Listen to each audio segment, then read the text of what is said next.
तुझपाशी। आफ्रिकेत एक सुखी आणि समाधानी शेतकरी राहत होता। तो सुखी होता कारण तो समाधानी होता आणि तो समाधानी होता कारण तो सुखी होता। एकदा त्याच्याकडे एक विद्वान गृहस्थ आला।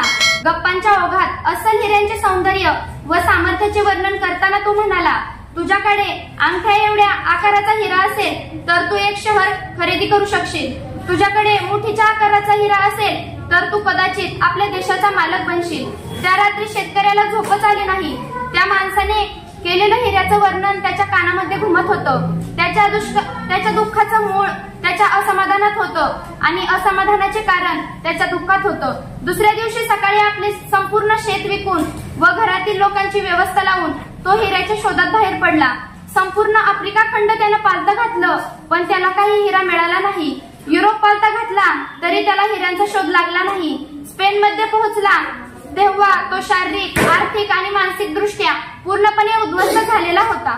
राजाराम महाराजांच्या अवघ्या 21व्या वर्षी म्हणजे 2 मार्च 1700 साली सिंहगडावर दुर्दैवी अंत झाला। त्यामुळे संपूर्ण स्वराज्यावर शोककळा पसरली।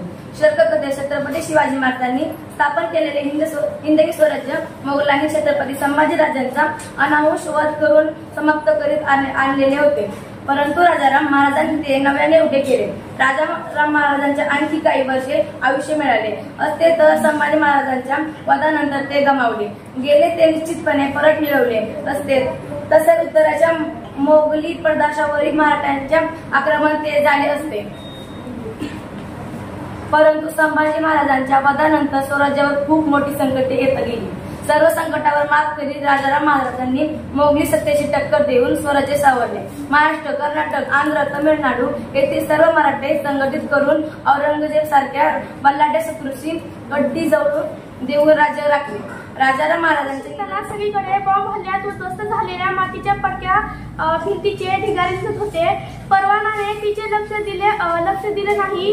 अंबू बरोबर फिरताना तिने अशी उद्ध्वस्त गाव नेहमीच बघितली होती। पहिल्यांदा तिचं मन हळहळले, वाटे काय हे बॉम्ब हल्ल्यामुळे हे गाव कसं दिसत असेल। चांगली सुंदर स्वच्छ घरं, खेळणारी मुले, नाजूक फुलांच्या सुगंधी बागा। पण हळूहळू परवानाने असला विचार करणं सोडून दिलं। बागेत झाड लावून फुल फुलण्याची वाट पाहायला कोठे कोणाला सोड होती। रोज पोटाला 2 घास अन्न मिळवण्यासाठी जो तो धडपडत होता। जिवंत राहणं हे महत्वाचं होतं। परवाना खाली मान घालून मुकाट्याने चालत होती।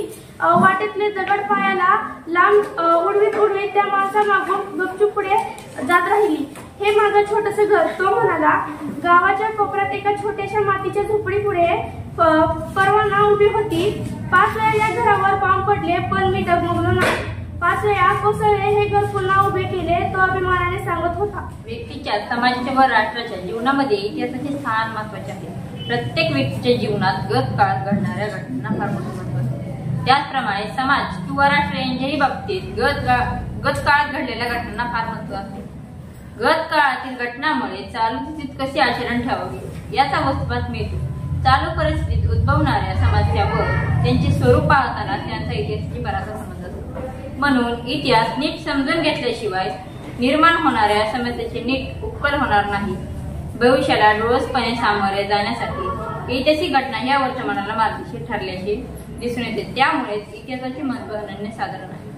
एकदा फोटो काढल्यानंतर जशीच्या तशी ती वस्तुस्थिती चित्र म्हणून उमटते। तसेच्या इतिहासामध्ये मूळ साधनाच्या व पुराव्याच्या आधारे गत काळाचे चित्र इतिहासाच्या नजरेला पडते। इतिहासकाराने ते चित्र जशीच्या तसे आपल्या लेखनात उतरवले पाहिजे आणि इतिहासाची वस्तुनिष्ठ राखण्याबाबत जर्मन इतिहासकार रांके यांनी मत मांडले। तसेच रांके या इतिहास समीक्षकाचे मत असे होते की गत काळाच्या घटनेचे जे चित्र